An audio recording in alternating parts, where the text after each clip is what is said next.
Let us discuss selection sort.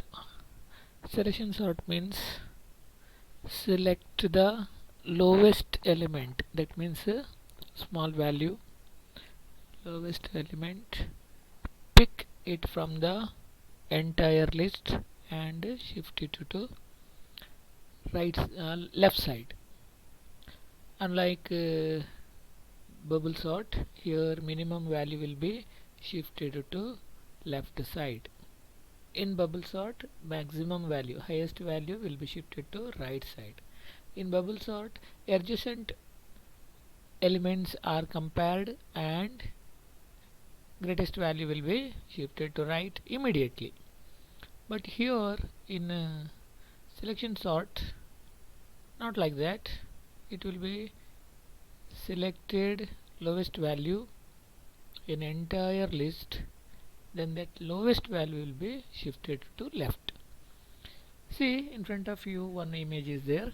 Elements are 7, 4, 5, 9, 8, 2, 1. Now 1 is the smallest element, then 1 will be shifted to 7th place. 7th means 0 index, 7th value. 7 will be moved to 1 place and 1 will be moved to first place. Similarly, second time the color is changed, one element color background is changed, that means it's already sorted now.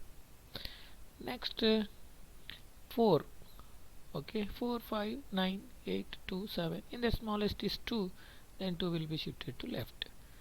Next time 5, 9, 8, 4, 7. In the smallest is 4, then it will be shifted to left. Then 9, 8, 5, 7. 5 is the smallest, is shifted to left. Then 8, 9, 7. Smallest is 7. 7 will be shifted to left. 9, 8. 8 is smallest, then will be shifted to left. Okay. Now finally we got a sorted list. Okay. Now selection sort theory. What it says is, in selection sort there will be a two part. One is sorted, another one is unsorted. Okay, remember there is a two part, sorted and unsorted part. Here assumption, first time unsorted part all elements are there, sorted part there is no element. Okay, first time. Now first time you bubble means pick the smallest value in this original list. Smallest value is now 8. Okay, first time you are going to compare, so for 8 is the first smallest element in entire list, then 8 will be shifted to left side, then 8 is considered as a sorted element. Okay, in unsorted element part we are having 78, 45, 23, 32, 56. 8 is sorted. Next loop we are not going to consider 8 because it is already positioned in a sorted area. Next time second loop, inner loop, second inner loop, it will compare 78, 45, 23, 32, 56. In that it will select smallest value 23, then it will be shifted to left. Okay, then 78 will be moved to 23 position.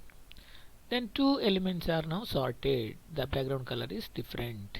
In 45, 78, 32, 56, again we are going to select the smallest value, that is 32. Then 32 will be shifted to 45 place, then 45 will be shifted to 32 place. Okay, similarly next 4 elements are sorted. Okay, next it comes 78 and 56. 78 is 56 is smaller than 78, then 56 will be shifted to left, 78 will be shifted to right. So all elements are sorted. Remember, selection sort is sorted order, unsorted order. In sorted order, first smallest value will be shifted, second smallest will be shifted to left. Like that, finally all sorted list area, those elements are not taken in another loop. Okay, so we can discuss about program. Using program, here also same thing as I told in previous program. List, creating list by using user input. Only 5 element I am going to take. If you want more elements, you can make it 5 or 10. Here also you make a statement 10 elements. But to reduce program length, I am going to use 5 only. 5 elements we have to type. Then first print the numbers whatever there in the list, original list. Then call selection sort function, it is there in a top side. Then display the output after sorting. Think about the question also. Question using function, they told write the function. Element list using selection sort method, you use the selection sort technique. First you have to bubble the smallest element and shift it to left. Bubble in the sense pick it up. There in bubble sort, bubble the highest value and keep it in a right side. Okay. Now list is the argument parameter passed. Same way here also, number of comparisons you are going to reduce. Okay, once we will execute and check the list whether it is executing or not. Now it is asking 5 elements. I am going to write 89, 45, 100, 23, 5. See,